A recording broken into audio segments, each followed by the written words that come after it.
Hello friends, ಎಲ್ಲರೂ ಹೇಗಿದ್ದೀರಾ? ಇವತ್ತಿನ ವಿಡಿಯೋದಲ್ಲಿ ನಾನು ಮೊಳಕೆ ಕಾಳುಗಳನ್ನ ಬಳಸ್ಕೊಂಡು ಸಾಂಬಾರ್ ಮಾಡ್ತಾ ಇದ್ದೀನಿ.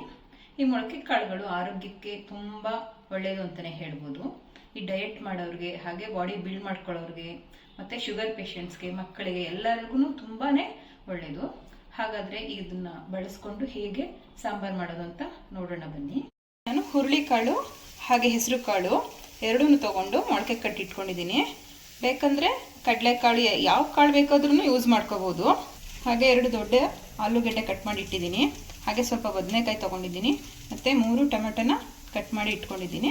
ಈಗ ಇದನ್ನೆಲ್ಲ ಮೊದಲು ಒಗ್ಗರಣೆ ಹಾಕೊಳ್ಳೋಣ. ಇಲ್ಲಿ ಸ್ಟವ್ ಮೇಲೆ ಕುಕ್ಕರ್ ಇಟ್ಕೊಂಡು ಕುಕ್ಕರ್ ಬಿಸಿ ಆದ್ಮೇಲೆ 2 ಸ್ಪೂನ್ ಎಣ್ಣೆ ಹಾಕೊಳ್ಳೋಣ. ಈಗ ಸ್ವಲ್ಪ ಸಾಸಿವೆ ಹಾಕೊಳ್ಳೋಣ.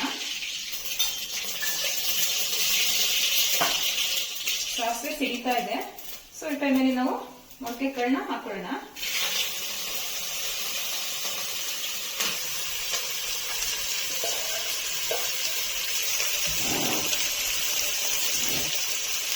ಫ್ರೈ ಮಾಡ್ಕೊಳ್ಳೋಣ.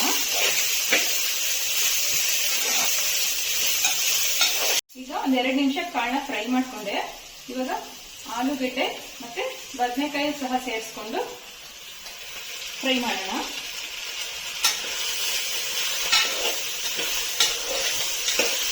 ಇವಾಗ ಇದು ಸಹ ಚೆನ್ನಾಗಿ ಫ್ರೈ ಆಗಿದೆ, ಹಸಿ ಸ್ಮೆಲ್ ಎಲ್ಲ ಹೋಗಿದೆ.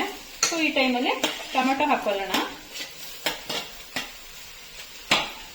ಟೊಮೆಟೊ ಹಾಕೊಂಡು ಅದು ಸ್ವಲ್ಪ ಸಾಫ್ಟ್ ಆಗೋ ತನಕ ಫ್ರೈ ಮಾಡ್ಕೊಳ್ಳೋಣ.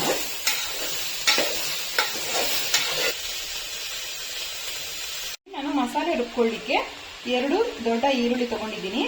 ಹಾಗೆ ಸ್ವಲ್ಪ ತೆಂಗಿನಕಾಯಿ, ಚಕ್ಕೆ, ಲವಂಗ, 2 ಬೆಳ್ಳುಳ್ಳಿ, ಕೊತ್ತಂಬರಿ ಸೊಪ್ಪು, ಹಾಗೂ 1 ಇಂಚು ಶುಂಠಿ, ಮತ್ತೆ ಸ್ವಲ್ಪ ಅರಿಶಿಣ ಪುಡಿ ಹಾಗೂ ಸಾಂಬಾರ್ ಪೌಡರ್. ಇಲ್ಲಿ 5 ಸ್ಪೂನು ಸಾಂಬಾರ್ ಪೌಡರ್ ತಗೊಂಡಿದ್ದೀನಿ. ಇದಕ್ಕೆ ನಾನು ಚಿಲ್ಲಿ ಪೌಡರ್ ಮತ್ತೆ ಧನಿಯಾ ಪೌಡರ್ ಎರಡನ್ನೂ ಸಮ ಪ್ರಮಾಣದಲ್ಲಿ ಮಿಕ್ಸ್ ಮಾಡ್ಕೊಂಡಿದ್ದೀನಿ. ನೀವು ಬೇಕಾದ್ರೆ ಸ್ವಲ್ಪ ಕಡಿಮೆ ಸಹ ಯೂಸ್ ಮಾಡ್ಕೋಬಹುದು. ಈಗ ಇದನ್ನೆಲ್ಲ ಒಟ್ಟಿಗೆ ನುಣ್ಣಗೆ ರುಬ್ಕೊಳ್ಳೋಣ. ಇವಾಗ ಕಾಳು ಮತ್ತೆ ತರಕಾರಿಗಳೆಲ್ಲ ಚೆನ್ನಾಗಿ ಫ್ರೈ ಆಗಿದೆ. ಇವಾಗ ನಾವು ಇದಕ್ಕೆ ಮಸಾಲೆ ಇದನ್ನೆಲ್ಲ ಚೆನ್ನಾಗಿ ನುಣ್ಣು ಗ್ರೈಂಡ್ ಮಾಡಿ ಇಟ್ಕೊಂಡಿದ್ದೀನಿ. ಇವಾಗ ಇದನ್ನ ಆಡ್ ಮಾಡಿ ಮತ್ತೆ ಫ್ರೈ ಮಾಡೋಣ.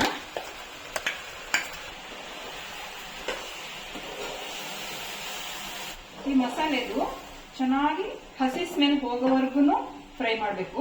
ಅವಾಗೆ ಸಾಂಬಾರು ತುಂಬಾ ಟೇಸ್ಟ್ ಆಗಿ ಬರೋದು. ಇವಾಗ ಮಸಾಲೆ ಎಲ್ಲ ಚೆನ್ನಾಗಿ ಫ್ರೈ ಆಗಿದೆ, ಮತ್ತೆ ಇದರಲ್ಲಿ ಇದ್ದಂತ ಹಸಿ ಸ್ಮೆಲ್ ಎಲ್ಲ ಹೋಗಿ ಚೆನ್ನಾಗಿ ಫ್ರೈ ಆಗಿದೆ. ಸೊ ಇವಾಗ ನಾವು ನಿಮ್ಗೆ ಸಾಂಬಾರ್ ಎಷ್ಟು ಬೇಕೋ ಅಷ್ಟು ಅದಕ್ಕೆ ನೀರ್ನ ಹಾಕೊಳ್ಳೋಣ.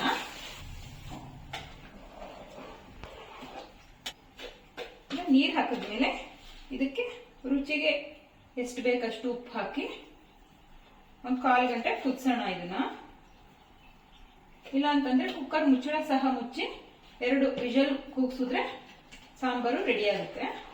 ನಾನಿಲ್ಲಿ ಕುಕ್ಕರ್ ಮುಚ್ಚಳ ಮುಚ್ಚಿ 2 ವಿಷಲ್ ಕೂಗಿಸ್ತೀನಿ. ಚೆನ್ನಾಗಿ ಸ್ಟರ್ ಮಾಡೋಣ ಇದನ್ನ. ಈಗ ಸಾಂಬಾರು ರೆಡಿ ಆಗಿದೆ. ಇದನ್ನ ನಾನು ಮುದ್ದೆ ಹಾಗೂ ರೈಸ್ ಜೊತೆ ಸರ್ವ್ ಮಾಡ್ತೀನಿ. ಈಗ ನಾನು ಹೆಲ್ದಿಯಾಗಿರುವಂತಹ ರಾಗಿ ಮುದ್ದೆ ಜೊತೆಗೆ ಮೊಳಕೆ ಕಾಳಿನ ಸಾಂಬಾರು ಹಾಗೂ ರೈಸ್ ನ ಸರ್ವ್ ಮಾಡ್ತಾ ಇದ್ದೀನಿ. ಫ್ರೆಂಡ್ಸ್, ನೋಡಿದ್ರಿ ಅಲ್ವಾ ಈ ಮೊಳಕೆ ಕಾಳು ಸಾಂಬಾರ್ನ ಹೇಗ್ ಮಾಡೋದು ಅಂತ ಅಂದ್ಬಿಟ್ಟು. ನೀವು ಮನೆಯಲ್ಲಿ ಮಾಡಿ ನೋಡಿ, ಮತ್ತೆ ಟೇಸ್ಟ್ ಹೇಗಾಯ್ತು ಅಂತ ಹೇಳ್ಬಿಟ್ಟು ಕಮೆಂಟ್ ಮಾಡಿ, ಲೈಕ್ ಮಾಡಿ, ಹಾಗೆ ಸಬ್ಸ್ಕ್ರೈಬ್ ಆಗೋದನ್ನ ಮರಿಬೇಡಿ. Thank you friends.